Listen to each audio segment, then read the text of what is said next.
Ben Rattray, founder and CEO of Change.org. I started Change.org in 2007. The reason I started the organization was to empower people around the world to advance the issues they cared about. The goal is to build a global platform that can be used by people in local communities around the world. And so we hire people on the ground with grassroots experience running social movements who can then empower people locally to make real power happen.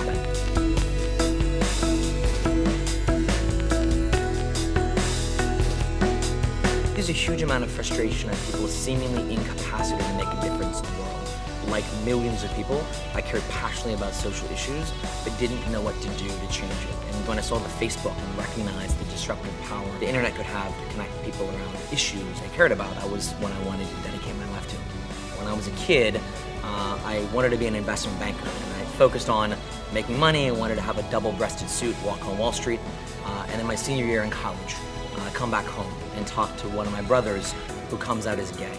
And he said the thing that hurt him most wasn't people that were explicitly anti-gay, but those who refused to stand up and speak out against them, people like me. So I was 22, heading toward Wall Street, and decided to pivot my life. And it was the first time in my life that I deeply considered who I wanted to be and what I wanted to do.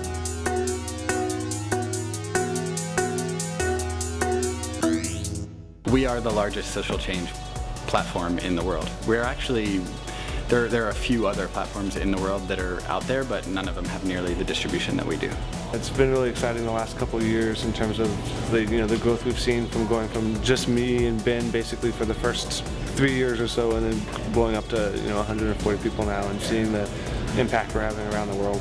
So the early stage of the site, the idea was to build every possible tool for nonprofits. Social fundraising, skills-based volunteerism, a blog network, but we failed for 4 years. The reason we failed in the beginning is we built far too much, and that's where we pivoted, going from too many features to a very focused experience. The focus previous to success was focusing on really big, unattainable objectives by one person. The way social justice really move is through small incremental victories.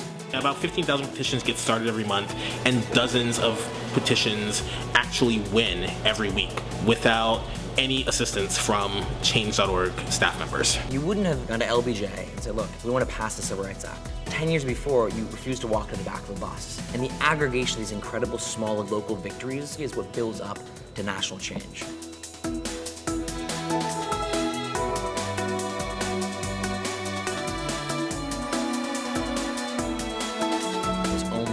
About a year and a half ago, we really realized we were onto something.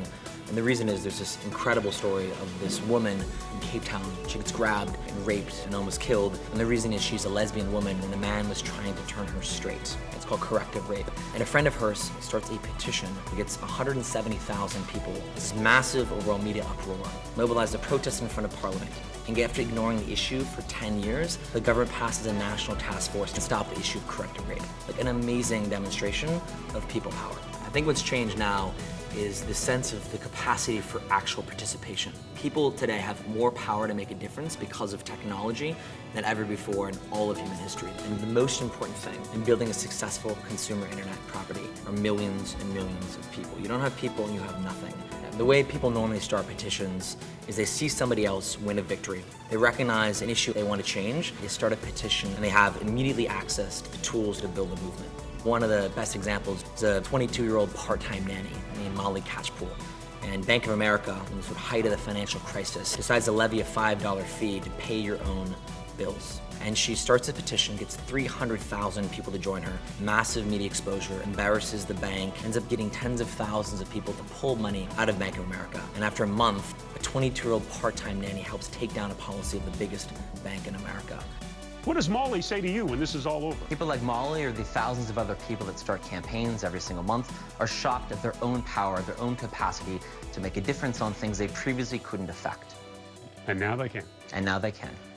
So we have several teams in the company. One is focused on building an amazing product, and the second is working with users to help them run social movements. We're currently in the new office in San Francisco. It's one of the 8 offices we now have worldwide. There are about 15,000 petitions started every month. There are 15 million members around the world and growing at nearly 2 million members a month.